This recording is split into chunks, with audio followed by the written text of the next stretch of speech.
about 9 miles south of where our ancestor Gerald Byrne came over from Ireland in the 1780s and started his farm. And Alabama's been good to the Byrne family. We just love living here, and we're proud to be Alabamians. We know that we face difficult times in our state right now, times that will challenge all of us, and have already challenged us. But we've seen what it's like to have a proven conservative, reform, Republican governor in Bob Riley, who's done so much for this state because he was grounded in integrity and because he had a vision for our state that would move our state forward for all of us. And if we could keep him for another 4 years, I think all of us would like to do that.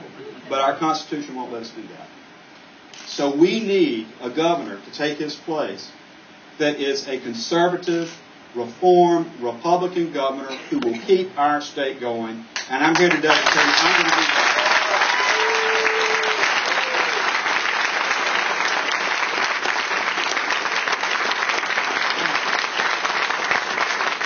I'm not going to give you all a long campaign speech, so you can relax.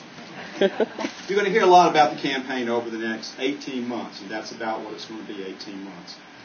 And one of the things you're going to hear is that different candidates are going to take different positions on different issues. Now, in order to keep up with our campaign and keep up with where we are on the issues, where we are around the state of Alabama, on these signs and on these stickers, it has a website, ByrneForAlabama.com.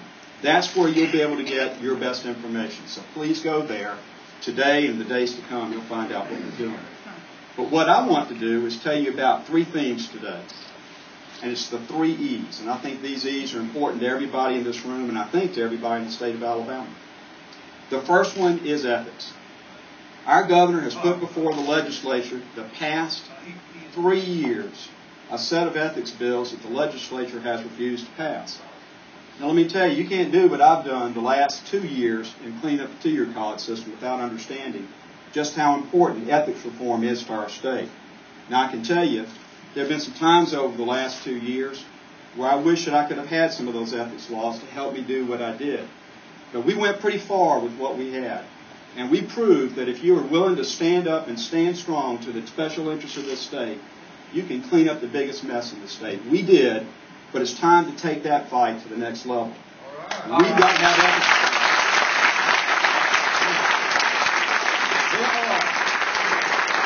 There are lots of very powerful interests in this state that are going to do everything they can to block ethics reform because it's not in their interest for us to have ethics reform. And here's how we're going to beat them. We're going to make ethics reform the key part of this campaign, campaigns up and down the ticket. And then after the inauguration in 2011, we're going to call a special session of the legislature. We're going to call the legislature into Montgomery. There's some good members of the legislature here today that know what I'm talking about when I say we need to shine the light of day on what some of them are doing so that we can make it clear to everybody in this state who's for ethics reform and who's not. There's a line drawn in the dirt in this state. It's not a geographic line. It's not a partisan line. It's not a racial line. It's a line that says the people on this side want an ethical government, the people on the other side don't. Which side of the line do you want to be on? And we need to challenge our legislature to adopt those ethics reforms. And with my governorship, we will do that. Some of you are going to ask, what do you mean by ethics reform? We've got to ban double dipping forever across state government. It killed our 2-year college system, and it's going to kill the rest of state government. We must ban double dipping. This crazy practice of pass-through pork, where legislators stick some special money in a budget, and it doesn't have any specific thing on it. Then they send a little memo or make a little phone call after the session's over and say, well, this money's really for my good buddy or my friend or this special interest or that special interest. We've got to stop that. We've got to stop the practice of PAC-to-PAC transfers, where somebody wants to hide their contributions, so they give it to this PAC, and they give it to that PAC, and they give it to that PAC. It's hard to figure out who gave the money. We've got to stop that.